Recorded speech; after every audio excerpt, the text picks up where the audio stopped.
اور فیصلہ یہ ہونے کے لیے جا رہا ہے کہ کیا پاکستان ایک ایسا ملک ہوگا جہاں پر آئینی جمہوریت ہے، جہاں پر قانون کی بالادستی ہے، جہاں پر ایک عام شہری کے بنیادی حقوق کی کوئی حفاظت ہے، یا پاکستان ایک ایسا ملک بننے کے لیے جا رہا ہے جو ماورائے آئین ملک چلے گا، اور جب ماورائے آئین چلے گا تو ظاہر ہے اس کا مطلب کہ اس ملک کے اندر نہ کوئی جمہوریت کی گنجائش ہے، نہ کوئی آزاد میڈیا کی گنجائش ہے، نہ عوام کے شہریوں کے بنیادی حقوق کی کوئی گنجائش ہے۔ پھر تو جس کے پاس طاقت ہے اس کی مرضی ہے کہ وہ کس کے ساتھ کیا کرنا چاہے اور کیا نہ کرنا چاہے۔ یہ آنے والا ہفتہ جو ہے، یہ ہفتہ پاکستان کی تاریخ کے لیے میرے خیال میں ایک موڑ ثابت ہوگا۔ مجھے یقین ہے کہ سپریم کورٹ پاکستان کی اعلیٰ عدلیہ جو ہے وہ کوئی 1950 والی عدلیہ نہیں ہے، نہ یہ 1950 والا پاکستان ہے۔ اور وہ جو کہتے ہیں کہ جسٹس منیر مومنٹ نہیں ہونے والا، یہ عدلیہ اپنے آپ کو آئین کا دفاع کرتے ہوئے نظر آئے گی ہم سب کو۔ عدلیہ کو یہ پتا ہے کہ ساری قوم ان کے پیچھے کھڑی ہوئی ہے، اور ایک ایسا پاکستان جہاں پر یہ صورتحال ہو کہ ملک کے سب سے بڑے صوبے پنجاب کے دارالحکومت لاہور کے اندر ایک مڈل کلاس کا پڑھا لکھا نوجوان اس کے بنیادی حقوق سلب کر لیے جائیں سارے پاکستان کے دیکھتے دیکھتے۔ اگر وہ کوئی ایسی بات کر رہا ہے جو آپ کو پسند نہیں ہے، آپ دلیل سے جواب دیں، آپ مقابلہ کریں اس کی دلیل کا، اس کی منطق کا۔ آپ کے خیال میں اس نے قانون کی خلاف ورزی میں کوئی بات کی ہے تو آپ قانون کے تحت اس کے خلاف کارروائی کریں، اپنے الزامات لگائیں، پرچہ کٹائیں۔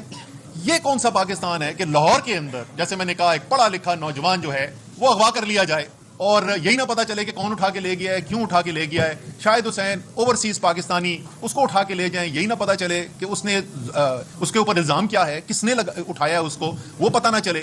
حسان نیازی کو آپ یہاں پر اٹھائیں، وہ بیٹھا ہوا ATC کی عدالت میں، دہشت گردی کی عدالت میں اس کے ساتھ بیٹھا ہوا تھا وہاں پہ، جس وقت کا وہ پرچہ کٹا ہوا ہے کہ وہ پتہ نہیں کیا کر رہا تھا، اس وقت وہ میرے ساتھ بیٹھا ہوا تھا دہشت گردی کی عدالت میں۔ ہم وہاں سے نکلے، آدھے گھنٹے بعد پتہ چلا ادھر سے اٹھا لیا۔ تو یہ ملک جس طریقے سے ہم چلانے کی کوشش کر رہے ہیں، یہ پاکستان کی تباہی کے علاوہ ہم اس کو کہیں نہیں لے جا رہے ہیں۔ اور جیسے میں نے کہا کہ ایک تاریخی موڑ آ گیا ہے۔ کل میں لاہور کے عوام کو مبارکباد دینا چاہتا ہوں۔ الحمدللہ تمام خوف و ہراس، تمام گرفتاریوں، تمام کنٹینرز کے باوجود جس بڑی تعداد میں لاہوری نکلے ہیں اور خود نکلے ہیں۔ کل تو ہماری کوئی تنظیمیں بھی نہیں، وہ تو بیچارے زیادہ تر تو سینکڑوں بندہ تو گرفتار ہو کے بیٹھا ہوا ہے، تو کوئی ہے بھی نہیں جو موبلائز کرنے والا وہاں پہ ہوتا گراؤنڈ پہ۔ خود نکلی ہے عوام۔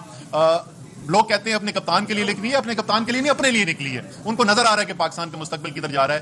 تو انشاءاللہ تعالی پاکستان جو ہے اس تاریک رات سے گزر رہا ہے، اس میں کوئی شک نہیں ہے۔ فسطائیت اپنے عروج پہ ہے، لیکن میرا ایمان، میرا یقین یہ کہتا ہے کہ رمضان کے مہینے میں پاکستان بنا تھا، اللہ تعالیٰ نے ہمیں ملک دیا تھا ایک رمضان کے مہینے میں۔ انشاءاللہ تعالیٰ اس کی بہتری کا سفر بھی شروع ہوگا اور انشاءاللہ تعالیٰ پاکستان بہتری کی طرف جائے گا۔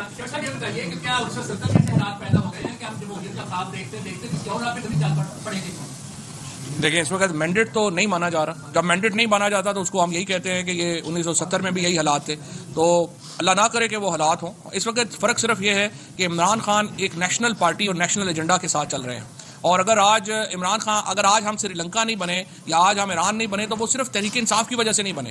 اگر آج پاکستان کے حالات جو ہیں وہ آئین کے اندر ہیں تو صرف اس لیے ہیں کہ عمران خان پاکستان کو لیڈ کر رہا ہے، جو پاکستان میں فساد سے بچا رہا ہے۔ ادروائز تو لوگ تو تنگ ہیں، لوگ تو کہتے ہیں ہم انقلاب کی طرف بڑھیں۔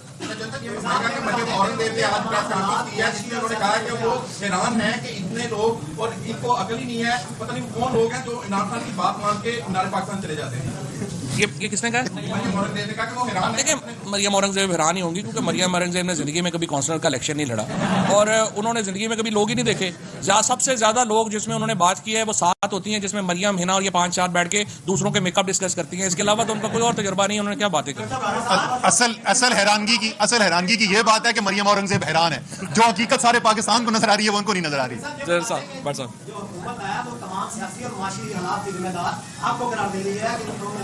اس پہ جواب پھر سانو دے دیو حکومت۔ اچھا، اس سے ایک بات تو ہمیں ماننی پڑتی ہے کہ ان کے اوسان پہ عمران خان کے علاوہ کوئی چیز نہیں ہے۔ میرے خیال میں خواب بھی دیکھتے تو عمران خان کے ہی آتے ہیں۔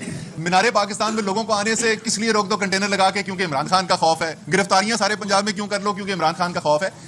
جھوٹ کے پاؤں کوئی نہیں ہوتے۔ جس وقت یہ آئے تو انہوں نے پہلا بیانیہ یہ بنایا کہ جی ہم کیا کریں، عمران خان IMF کے ساتھ معاہدہ کر گیا ہے، اور آج تک IMF کے معاہدے کے اوپر ان کی بات چیت چل رہی ہے۔ بغیر معاہدہ کیے پاکستان کی تاریخ کی بدترین مہنگائی انہوں نے اتار دی. صرف بدترین نہیں, پاکستان کی تاریخ میں جتنی سب سے زیادہ مہنگائی ہوئی تھی اس سے 2 گنا اس وقت مہنگائی ہوئی ہے. آٹے کی لائنوں پہ کھڑے ہوئے لوگ اپنی جان کھو رہے ہیں. سفید پوش انسان, غریب چھوڑے, سفید پوش انسان دھکے کھا رہا ہے, اپنی عزت نفس رول رہی ہے اس کی ایک آٹے کے لیے. پیٹرول کدھر چلا گیا, ڈیزل کدھر چلا گیا, لوگوں کی لاکھوں لوگوں کا روزگار ختم ہو گیا. یہ سارے کا سارا ان کا کیا ہوا ہے, اور یہ بات وہ اچھی طریقے سے سمجھتے ہیں, ان کو پتہ ہے عوام نے ان کے ساتھ کیا کرنا ہے. اچھا بھائی صاحب صرف ایک مجھے اجازت دیجیے گا.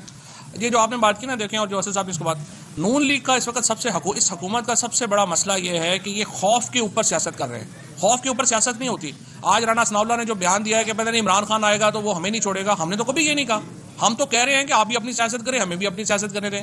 اور اگر آپ اس قدر خوف زدہ ہے عوام سے, تو پھر دیکھیں آپ کو اور ضرورت ہے سسٹم کے اندر آنے کی. آپ سسٹم سے باہر ہوں گے اور آپ انقلاب کی طرف چلے گئے تو پھر آپ کا کیا حشر ہوگا. آپ سسٹم میں رہیں. یہ رانا ثناء اللہ سے مجھے ایک چیز یاد آئی. رانا ثناء اللہ کہتے ہیں اب تو دشمنی ہے, یا ان کا وجود ہوگا یا ہمارا وجود ہوگا.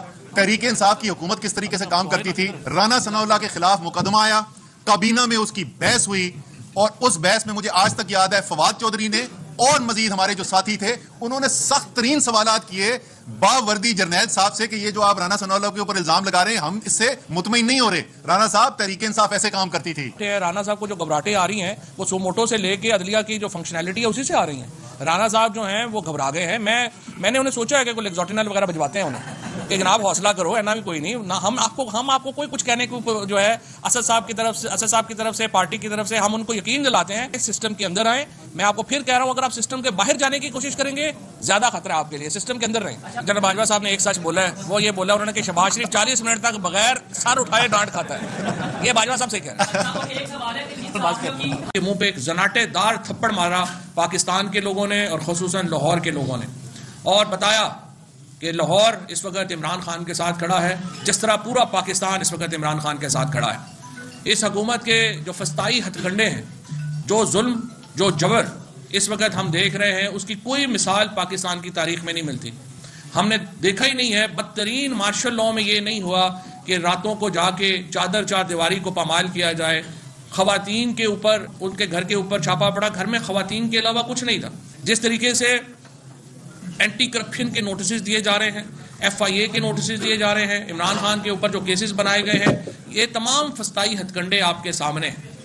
لیکن اس حکومت نے ایک نئی حد پار کر دی ہے, اور وہ یہ ہے کہ اب لاہور سے لوگوں کو اٹھا کے مسنگ پرسنز بنایا جا رہا ہے. شاہد حسین لندن چھوڑ کے پاکستان آئے کہ جی میں یہاں پہ پاکستان کے لیے کچھ کنٹریبیوٹ کرنا چاہتا ہوں. برٹش نیشنل ہے, ان کو غائب کر دیا گیا ہے.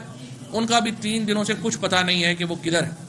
میں آپ کو بتاؤں, اس کے ساتھ ڈاکٹر عمران جلال کے اوپر جو تشدد ہوا, ڈاکٹر عامر کے اوپر جو تشدد ہوا, ان کے والد ڈاکٹر مظفر جو فوج سے کیپٹن ڈاکٹر ریٹائرڈ ہوئے, کیپٹن مظفر نیازی, ان کو ہارٹ اٹیک ہو گیا, وہ جان سے چلے گئے جو ان کے بیٹوں کے ساتھ ہو. جو خواتین کے ساتھ کیا جا رہا ہے, لوگوں کو گھروں میں گھس کے جو خواتین کی بے عزتی کی جا رہی ہے, کیا یہ پولیٹیکل ورکرز کے ساتھ اس سے پہلے اتنا بہیمانہ سلوک آپ نے کبھی سنا بھی ہے؟ ایسا تو جو ہے وہ بدترین بادشاہتوں میں نہیں ہوتا جو اس طریقے سے ہو رہا ہے. ایک ورکر کے گھر پہ گئے, وہاں پہ وہ نہیں تھے موجود, ان کے 80 سال کے والد کو اریسٹ کر کے لے گئے کہ جب وہ آئے گا تو ہم آپ کو دیں گے. یہ ملک کو ہم نے کیا بنا دیا ہے؟ یہ تو برما, نارتھ کوریا اور اس طرح کے ملکوں کو جو ہم سمجھتے تھے, یوں لگ رہا ہے کہ ناتزی جو ہے وہ پاکستان کے اوپر حکمرانی کر رہے ہیں, اور ہم سب جو ہیں ان کے لیے کوئی حیثیت اوقات ہی نہیں ہے. پاکستان کے لوگوں کو آپ اس طرح سے انسلٹ نہیں کر سکتے. پاکستان کے لوگوں کی اس طرح کی بے عزتی برداشت ہم نہیں کر سکتے. آج انٹرنیشنل کمیونٹی میں پاکستان کے بارے میں شدید تشویش پائی جاتی ہے, چاہے امریکن سینیٹرز ہوں, چاہے برطانیہ کے ریپرزنٹیٹیوز ہوں, چاہے یورپی یونین کے لوگ ہوں, اور اسلامی ملکوں نے بھی اس کے اوپر پاکستان کے اور تحریک انصاف کی ورکرز کے ساتھ جو سلوک ہو رہا ہے اس پر آواز اٹھائی ہے. لیکن میں آپ کو بتا دوں, جس طریقے سے یہ حکومت چل رہی ہے, پاکستان کو دوبارہ یہ FATF کی لسٹ میں ڈلوائیں گے. پاکستان کا جو ہمارا اسٹیٹس ہے, اسپیشل اسٹیٹس ہے یورپی یونین کا, وہ ختم کروائیں گے, اور پاکستان کے اوپر دوبارہ یہ سینکشنز کی طرف ہم جا رہے ہیں. ایک ایسے وقت میں جب پاکستان کے معاشی حالات تباہ و برباد ہو چکے ہیں. یہ ہمارے حالات انہوں نے کر دیے ہیں. اس وقت انٹرنیشنل جو پرائس ہے پیٹرول کی, وہ $70 سے $75 کے درمیان ہے. جب ہم نے حکومت چھوڑی تھی تو $112 کے اوپر تھی, اور آج تیل کی قیمت اور ڈیزل کی قیمت ہمارے وقت سے دگنی ہو چکی ہے. عالمی مارکیٹ میں تیل کی قیمت آدھی ہوئی ہے, ہمارے ہاں مہنگائی میں جو ہے وہ ڈبل ہو گئی ہے. یہ جس قسم کی اس وقت پاکستان کے عوام کو چیلنجز کا سامنا ہے, اس وقت اپنا صرف آپ جبر کے اوپر, کسٹوڈیل ٹارچر کے اوپر کیا پاکستان کے اوپر حکومت کر سکتے ہیں؟ کہ 22 کروڑ لوگوں کا ملک ہے, آپ نے اس کو تماشا بنا کے رکھ دیا. یہ رانا ثناء اللہ آج کہتا ہے کہ میرا جی عمران خان سے ہمارا یہ ہے کہ یا وہ نہیں ہے یا ہم نہیں ہیں.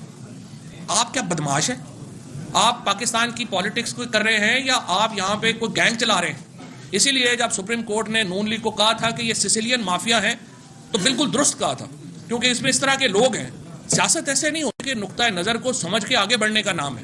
اگر آپ یہ کہیں کہ جی ہماری تو اب اس بات پہ پہنچ گئی ہے کہ ہم نے عمران خان اگر رہے گا تو ہم نہیں رہیں گے, ہم تو آپ کے بارے میں یہ نہیں سوچتے. ہم تو سوچتے ہیں کہ اگر ہم بھی اقتدار میں آئیں گے تو آپ کو سیاست کا بھرپور موقع دیا جائے گا.